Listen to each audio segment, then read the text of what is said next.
सोचो तो हर बात है गहरी। किसी को दुख देना इतना ही आसान है जितना समुंदर में पत्थर फेंकना, मगर कोई ये नहीं जानता कि वो पत्थर कितनी गहराई तक जाएगा। बिस्मिल्लाहिर्रहमानिर्रहीम। J.Inspired से मैं हूँ इकबाल जंजुआ। नाज़रीन, एक गधा और गीदड़ की आपस में दोस्ती थी। गधे का मालिक गधे को चारा नहीं देता था, खाना नहीं देता था, जिसकी वजह से वो कमज़ोर होता जा रहा था। वो गीदड़ को देखता मोटा ताज़ा सेहतमंद था। तो एक दिन गधे ने गीदड़ से कहा कि मुझे इस तरह से मेरा मालिक चारा नहीं देता, उसने मुझे खुला छोड़ दिया, और आप ऐसा क्या करते हो, क्या खाते हो कि आप इतने सेहतमंद हो और आप दिन ब दिन मोटे होते जा रहे हो। गीदड़ ने गधे से कहा कि चलें, आज मैं आपको साथ ले चलता हूँ और मैं बताता हूँ कि मैं क्या करता हूँ। खुले थे दोनों, गीदड़ और गधे। तो रात हुई तो गीदड़ गधे को लेके गया एक खेत में। वो हरा भरा खेत था, फसल थी। गीदड़ ने गधे से कहा कि तुम आराम से ये अपना चारा चरो और उसके बाद मैं अपना काम करता हूँ। गीदड़ साथ ही एक घर था, गांव था, वहाँ उसने अपना कोई शिकार किया, मुर्गे वगैरह चोरी किए, खाए, और गधे ने भी पेट भरा और दोनों रात को वापस आ गए। इसी तरह कुछ दिन गुजरे तो गधा भी जैसे जैसे वक्त गुजरता गया सेहतमंद होता गया और बड़ा खुश था, मोटा ताज़ा होता गया। एक दिन इसी तरह फिर उन्होंने रात को प्रोग्राम बनाया एक गांव में जाने का, और गधे से कहा कि तुम यहाँ पे अपना चारा चरो, फसल हरी है और मैं अपना शिकार करता हूँ। गधा खेत से अपना चारा वगैरह चरने के बाद गीदड़ से मिला तो गीदड़ को कहने लगा कि मेरा पेट भर गया है, अब मैं कुछ बोलने लगा हूँ या कुछ कहने लगा हूँ। गीदड़ ने उसे कहा कि नहीं, ऐसी बात नहीं करना, क्योंकि यहाँ पे इस तरह से लोग जाग जाएंगे और मालिक जो है इस खेत का, वो उसे पता चल जाएगा और वो हमारे लिए मुसीबत बन जाएगी। गधे ने गीदड़ की बात ना सुनी और बार बार इसरार करता रहा। गीदड़ ने कहा कि एक शर्त पे तुम बोल सकते हो, मुझे इजाज़त दो कि ये जो तारें लगी हुई हैं, ये जो बाड़ लगी हुई है, मैं इसको क्रॉस कर लूँ, उसके बाद तुम बोलना। गधे ने इसी तरह कहा ठीक है।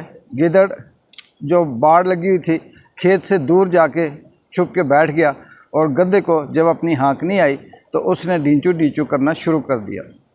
जब ये बात हुई तो पूरा गांव जाग गया, उस खेत का मालिक भी जाग गया। तमाम गांव के लोग डंडे सोटे और बंदूकें लेकर निकल आए। उन्होंने जब देखा कि खेत में गधा है और वो सारी गंदम जो है वो खा गया, उन्होंने उसे घेरा और खूब मारा, फायर किए, ज़ख्मी कर दिया, लहूलुहान कर दिया। गधा भागता रहा, लेकिन लोग ज़्यादा थे, उससे ज़ख्म ज़्यादा आए। फिर वो अपना जिस्म घसीटता लंगड़ी टांग लेकर वो किनारे पे पहुंचा तो आगे गीदड़ बैठा हुआ था। गीदड़ ने गधे से कहा कि मैं तुम्हें कह रहा था कि यहाँ पे ये बोलने का टाइम नहीं है, क्योंकि हम यहाँ पे बड़ी मुश्किल से आते हैं, चोरी करते हैं, और अगर इसी तरह से बोलते रहते तो ये लोग जाग जाते, ज़ाहिर है हमारे लिए फिर मुश्किल होती, और तूने जो किया उसकी तुझे सज़ा मिली है, तुम फिर अब ये भुगतो। इस खूबसूरत कहानी से नाज़रीन हमें ज़िंदगी में बहुत कुछ सीखने को मिलता है कि हम भी जब कोई ऐसा काम करते हैं कि जो आइन और कानून के अंदर नहीं होता, और हम बहुत दफ़ा कहीं करप्शन करते हैं, कहीं दो नंबरी करते हैं, कहीं फ्रॉड झूठ करते हैं, और अपने जो लोग होते हैं या इर्द गिर्द जो बैठे होते हैं उनके सामने हम बड़ी बढ़ के मारते हैं। हम ये कहते हैं कि हमारा बड़ा ताल्लुक़ है, हम बड़े दौलतमंद हैं, हमारे पास बहुत पैसा आ गया है, और हम गाड़ी कोठी बंगला ये सारा कुछ शो करते हैं। और वो जिस इदारे के साथ हम मुंसलिक होते हैं या जिस फील्ड में होते हैं या जिन लोगों की हम दो नंबरी चोरी या करप्शन करते हैं, फिर उन तक जब बात पहुंचती है तो बात वही गद्दे वाली होती है कि हमें फिर बहुत सी मुश्किलात का सामना करना पड़ता है, हमें थाना कचहरी भी जाना पड़ता है, हमारे ऊपर केस भी होते हैं, हमें उस इदारे से या उस एरिए से निकाल दिया जाता है, और एक वक्त आता है कि हम फिर उसी तरह से ज़ख्मी, लूले, लंगड़े होकर, बेरोज़गार होकर, अपाहज होकर किसी दूसरी जगह पे हिजरत करने के लिए मजबूर हो जाते हैं। ये सच है कि ज़रूरी नहीं है कि आप इस फील्ड में आए। इससे हट के भी इंसान बहुत सी ज़िंदगी के अंदर इस तरह से दो नंबरियाँ करता है।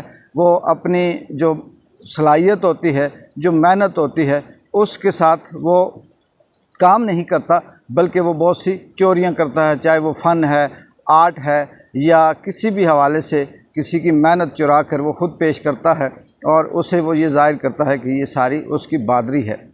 ज़िंदगी इसी तरह से जो आसानी है वो एक ही रास्ते पे है कि इंसान अपनी मेहनत के साथ, अपनी सच्चाई के साथ, अपना जो हक हलाल है उसके साथ ज़िंदगी गुजारे और किसी शॉर्टकट की तलाश में ना रहे, तो उससे आसानी हो सकती है।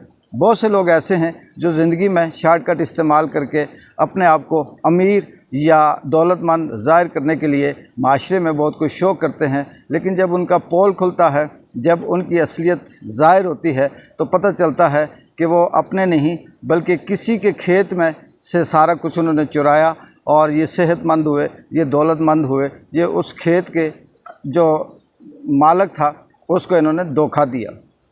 और फिर उनका वो जो शॉर्टकट होता है, वो फिर जो कमाया होता है, जो करप्शन की होती है, जो झूठ बोला होता है, वो सारे का सारा उनकी सारी ज़िंदगी फिर अपनी सफाइयाँ देते हुए, अपनी अना बचाते हुए, अपनी इज़्ज़त बचाते हुए लग जाती है। हमें भी ज़िंदगी में स्लो एंड स्टडी चलना चाहिए। अगर कहीं मुश्किलें हों तो आराम से, आस्था से, जितनी हमारी चादर है उसी के अंदर रहते हुए हमें ज़िंदगी में सर्वाइव करना चाहिए। और एक वक्त ऐसा ज़रूर आता है कि आप उस चादर से बाहर भी निकल सकते हैं। आपको हालात और वाक़यात ऐसा मौका ज़रूर देते हैं, लेकिन बदकिस्मती ये है कि हम बहुत सी लोगों को देखकर, उनकी लश-पश को देखकर और अपने आप को माशरे में बड़ा वेल सेटल ज़ाहिर करने के लिए बहुत से ऐसे गैर ज़रूरी ज़राए होते हैं जिसको हम इस्तेमाल करके अपनी तो खैर ज़िंदगी अजीरन बनाते हैं, अपनी नस्लों के लिए भी शर्मिंदगी का बायस बनते हैं और उनके लिए भी हम बहुत सी मुश्किलात आने वाले वक्त में खड़ी कर देते हैं। मुझे उम्मीद है कि आप सब जो सुनने वाले हैं, तुलबा हैं और मेरे दोस्त, जानने वाले जितने भी हैं, वो अपनी ज़िंदगी में किसी ऐसे शॉर्टकट का इस्तेमाल नहीं करेंगे जो उनके लिए आने वाले वक्त में मुश्किल हो।